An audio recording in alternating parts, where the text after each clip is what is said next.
Good morning, Blue Lulus. I smell snow. That's because you guys are decreasing the stigma of this conversation. Yesterday, my friend Rock Cognizance posted a video about the podcast that was done by Don Lemon and Kathy Griffin. And Kathy Griffin came up and said, "Hey, I'm Kathy Griffin, and more or less, I'm a Blue Lulu." And Don came out and said, "It's not that I disagree with you. I'm just going to have to see some evidence." I got you, my queen. Let's talk about Nevada. Now, Echo Tango Alpha analyzed the information from Nevada first because they are unique in that they openly publish all of the results from their Halloween costume contests that happen a little bit after Halloween, yeah?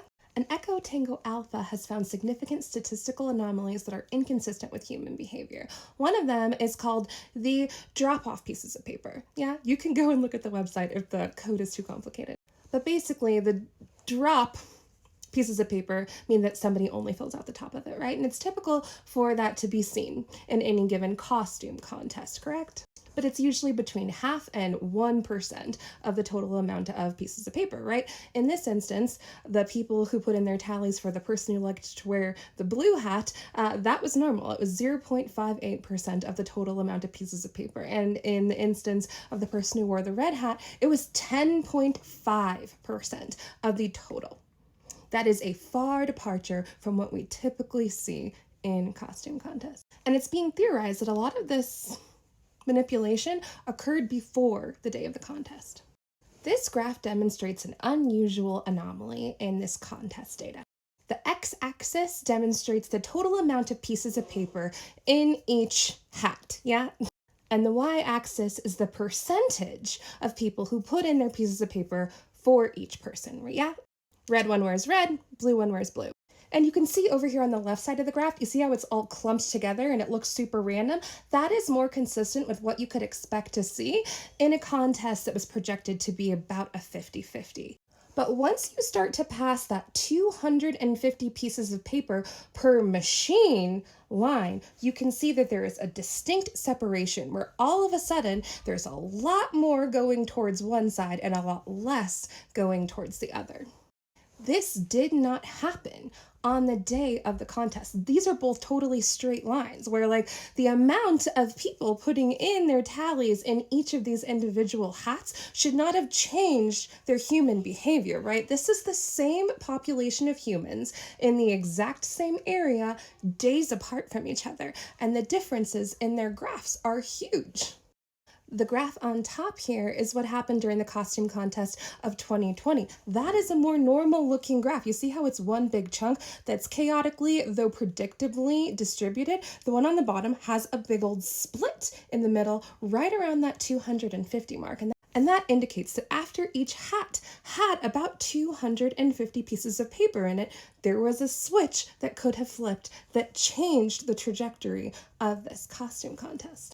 The graph above is from the contest before, and the graph below is from the day of this contest. And see how it's uniform? See how there's no big duckbill crocodile in it?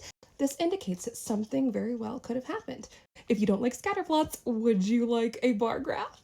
This is the day of the contest, and the black line indicates a normal distribution, right? This is what you can expect. And overall, all of the data from the day of the contest follows a typical distribution, right? These are the people who put in their tallies before the day of the contest. Do you see how different it is? Do you see how it completely falls outside of normal distribution? And do you see how the top graph was doing amazing and then whoosh, completely falls off and the other one makes up the difference? Yeah, that is indicative of a phenomenon that is not typical with human behavior.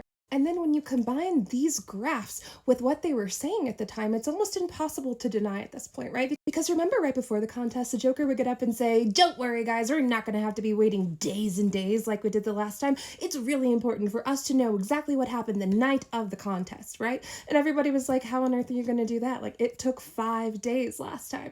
But we knew by midnight, and everyone thought that that was incredibly strange. Remember Joe Rogan coming out and saying that he was hanging out with Dark Batman the night of the contest, and he knew 4 hours before it was called what it was going to be, and he was like, "Don't worry about it. We've got it in the bag. We've got absolutely nothing to worry about," when there were still places that were actively putting in their pieces of paper, right? We can't forget that this happened. The Polymarket app was run by a 26-year-old billionaire who was basically gambling on the costume contest, not only in the US, but all over, and it was totally illegal. But the reason why his home and all of his technology was raided was because people were insinuating that they might have had some inside information.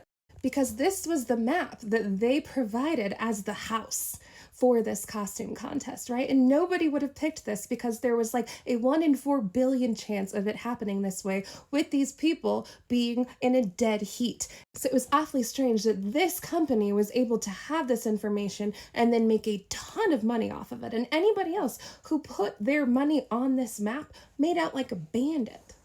This man allegedly has very close ties with Dark Batman, and he could very well have gotten that information from him. They said that he was never arrested, and there is absolutely nothing left on the internet about what happened to him in the meantime, but we know that his home was raided and all of his technology was seized. And now that Dark Batman's big mad at everybody in the Casablanca, he's all of a sudden talking about removing those people from their seats come the next contest. Isn't that fascinating? That when he was in cahoots with them, he would say, "Oh, don't worry, I've got this in the bag. You have to follow me, or I'm going to make sure that you're not there anymore." And now that they're on the outs, he's flexing that power out in the open. And Bleach Blonde She-Hulk all of a sudden is like, "Oh no, not me. I'm not going to do that." Interesting. These people on both sides had this information. Remember when the Minority Leader came out and he was like, "Yeah, the Joker took Nevada almost convincingly, but we don't have any costume contest deniers on our side." And now that I'm looking at this data, I understand that when he said that, he understood it was almost convincing, but they didn't do anything. So I'm not saying this as a partisan. The ETA is not saying this as a partisan. They're not affiliated with any party in any way. We care about your voices. We want for your voices to be heard. And if talking about this makes people think that I'm crazy, well, oh well, but I guess the bar graphs are crazy too, huh? If you enjoyed this video, give me a like, comment, and a follow. Join your Blue Clan is nice and cozy over here. And as always, keep your eyes up, keep your feet on the ground. I'll see you next time.